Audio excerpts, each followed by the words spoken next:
So if we look at, we talked a bit about the start, but sort of moving into the middle part.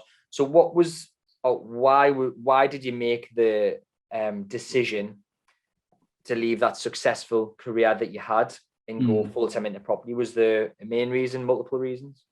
So one of the big, I would say, like the turning point was having a young family. So in my 20s, you know, traveled all over the world. It was fine. It's all about you, isn't it? You know, you've not got to think about like feeding little hungry mouths or being back at the weekend to do stuff.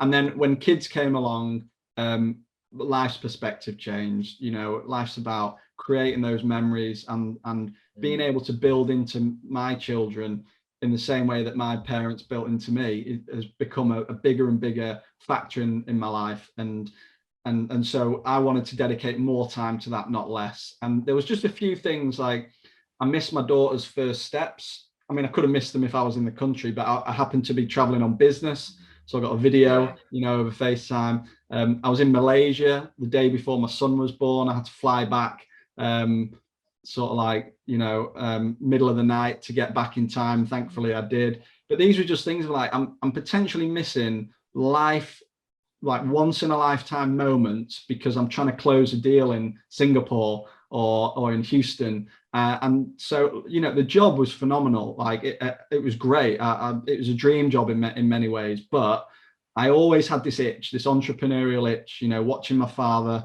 as I was growing up. He created businesses for fun and just loved it. He had such a up and down life, you know, he'd make loads of money, lose it all, make more. And it was like, he just had that gene in him, you know? And so I always had this thing of like, I want to do that. And it just so happened that when kids came along, I think that was the push. And really, when I look at it, it's like, I sort of had more to lose at that point. So really I should have done it a lot sooner, but it was the urgency to say, let's create a life that we don't have to turn up 9 o'clock, go home at 5, live for the weekend. Let's create a life where we can be parents, business owners, and have that flexibility.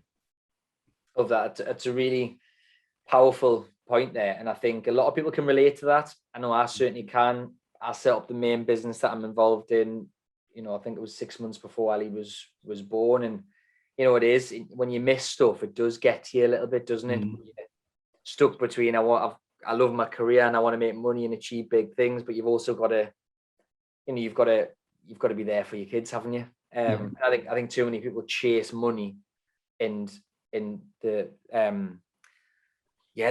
lose things, don't they? You know, the sacrifice relationships or being a parent or friendships just for the sake of money, when I think some people don't, unfortunately, they only realize this when they're a bit older than us. I think some people don't.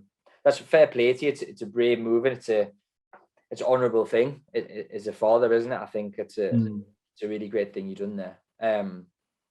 But how old are the kids now? Because you've got your hands full, haven't you? I've got my hands full, yeah. So we've got a 6-year-old, we've got a 3-year-old, and we've got a little lockdown 1-year-old. She was a pleasant surprise. But yeah, but we're done at 3. So 2. I was going to say, is that you done now? That's me done, yeah. Two girls and one in the mid and a boy in the middle. And it's crazy, it's chaotic, it's stressful. You know what it's all about. But some of my most heartwarming moments, obviously, with my kids and my family. And and as I get a bit older, realize that that's what it's all about, isn't it? Definitely.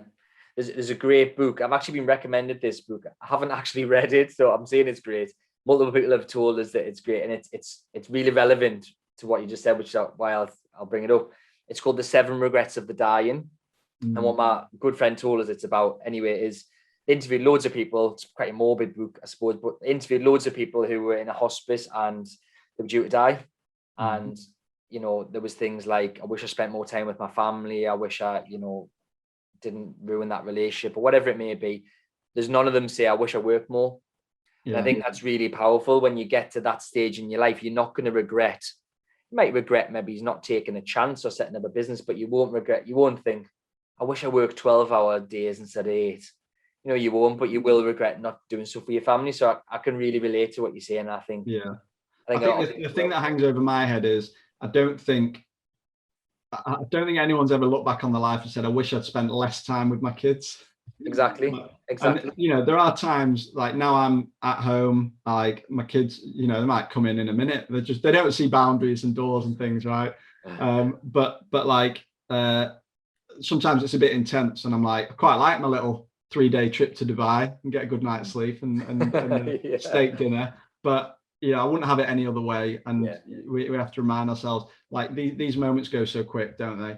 And before long, I mean, we're saying now, like, could just do with a bit of a break from them every now and then. But before long, we'll be wishing they won't be wanting to come home. Well, yeah, exactly. They won't want to know us. Exactly. So, you know, while they are relatively friendly towards us now, we'll lap it up.